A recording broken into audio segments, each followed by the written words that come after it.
Hi everyone, welcome to another Fischer game.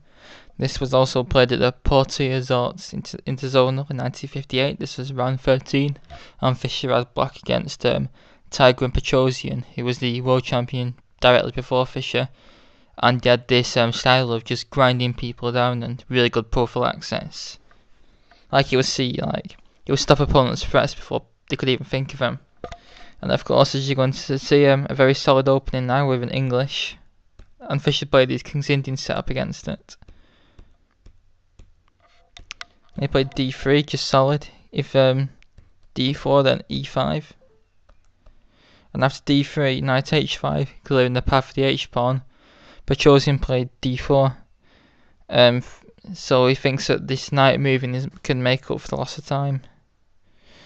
Another option is to play rook b1, which is a typical English move, aiming for b4, b5, f5. Queen c2, a5, a3, f4 with good counterplay for black. Petrosian went on to lose this game actually. After d4, e5 is now played, and after d5, knight e7, e4, f5. So white has as usual a majority on, well, like a space advantage on the queen side, and black has a space advantage on the king side. But with this being Ke2 system, it is a lot harder for black to attack. But on the other hand, the bishop is batting on granite currently. And now comes a tactical sequence after e takes f5, g takes f5. Now Petrosian can play knight takes e5, exploiting the loose knight in the rim. Because as we say, the knight in the rim is dim. But of course Fischer has knight takes g3, h takes g3. And now he makes a mistake with bishop takes e5. He should play d takes e5. But this looks counterintuitive because now white's got a 4-3 majority on the queen side, but black has a strong centre in return. After c5, this would be an interesting dynamic position to play. But after bishop takes c5, now f4, bishop g7 and bishop e3, and now white is much better in this position. Bishop d7, bishop d4, offering to swap black's very active bishop off, and leave black with this horrible light squared bishop which is rather cramped. Knight g6. Now Petrosian makes a mistake as well with rook e1. Bishop f3 was to be preferred. Rook f1. Rook e1, now Fischer makes a mistake again with rook f7. This also gets given a question mark. He could have got a good counterplay and inequality by swapping the bishops and then h5, aiming to chisel away at white's king side with h4. Get some good hacking going. Rook f7 was played, which although I suppose is a typical King's Indian move. Preparing maybe bishop f8 ideas. And rook g7 to aim at g3, but bishop f3 is now played, and queen f8, king f2, and then we have some swaps. Now rook h1 was played, but b4 is obvious and a lot better because, of course, white's typical break in this position is to play c5 and rip open the queen side and create weaknesses, and so they're playing c5. Rook h1, aiming for the h file, a5. To stop b4, knight d1, queen f8, knight e3. Bishop h5 is stronger. If rook e7, then we take, and if it takes back, then that's checkmate. Or not checkmate, but it wins the queen. But knight e3 was played, rook f7. But white is better. And Petrosian, of course, excels in these positions, grinding people down from very small advantages. This is the position you want, the last position you want to have against Petrosian. Now b4 in this position is bad because black gets good counterplay after rook a8. So what's Petrosian's plan to win this game basically is build up his position really slowly, which he was a master at, and only then play b4. So there's a lot of manoeuvring now. It's a very long game this. If knight takes f5 checks, then we have rook h8, and there is a threat of bishop g6. And in fact, it's winning for black this because you can't stop bishop g6 winning material because the rooks are rather trapped. There's also skew to the bishop. So that was a nice trap, but Petrosian of course didn't fall for it. He's just slowly building his position up, ready for the b4 breakthrough. And now after knight g8, he played knight g8, which is a very passive move and allows b4 at a good moment, but rook a8 was to be preferred. In fact, it's hard for white to break through. after knight g8. Now because Fischer's now a tempo, we're really passive. Now comes b4, opening lines up when black's least prepared for it. Knight f6, bishop d3, another good move, hitting f5 again. This was not so great because we've checked. After knight c5, black's fine now. Bishop d3, and after a takes b4, a takes b4, king g6, protecting the pawn. Now rook a1, switching back to the a file before black's rook can get there. After these moves, rook a7 is not as effective because black can just play rook c8. Rook a6 is played, rook b8, rook a7 now, forcing rook c8, and now c5.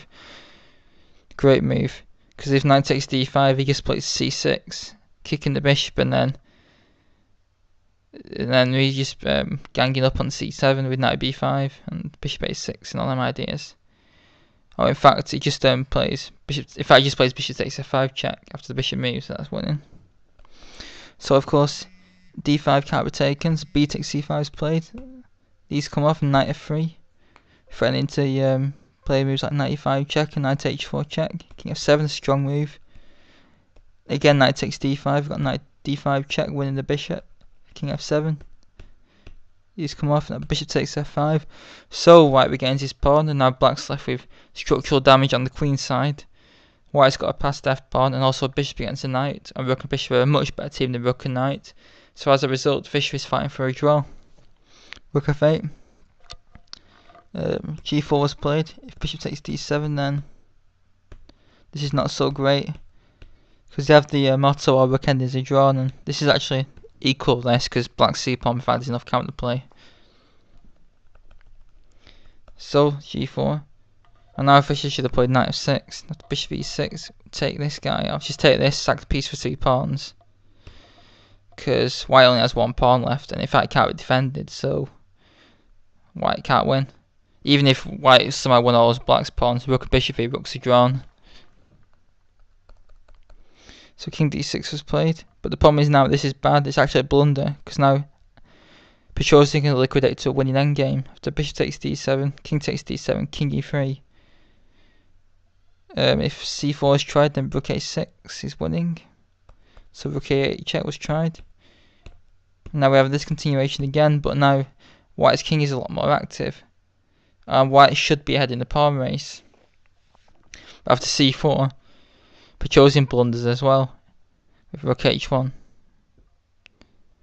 Rook h7 is winning. Actually, we're going to see if c5 going for it, then we have this continuation. Now f5 checks the key. Check here. And the pawns are just too fast. Okay, we can block this one, because of course if f7 straight away, then rook b1. Block this. Now king g4, and black's pawns are blockaded, and white's got the queen. Not good. If c6, then we have basically we actually sort of have the game, but with black ends up a move behind.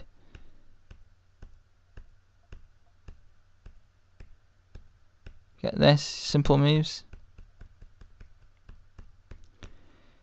If the pawn was on c2, this would be a draw.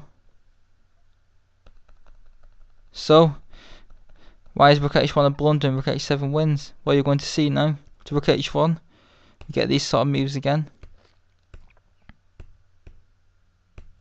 But look, black's much further ahead.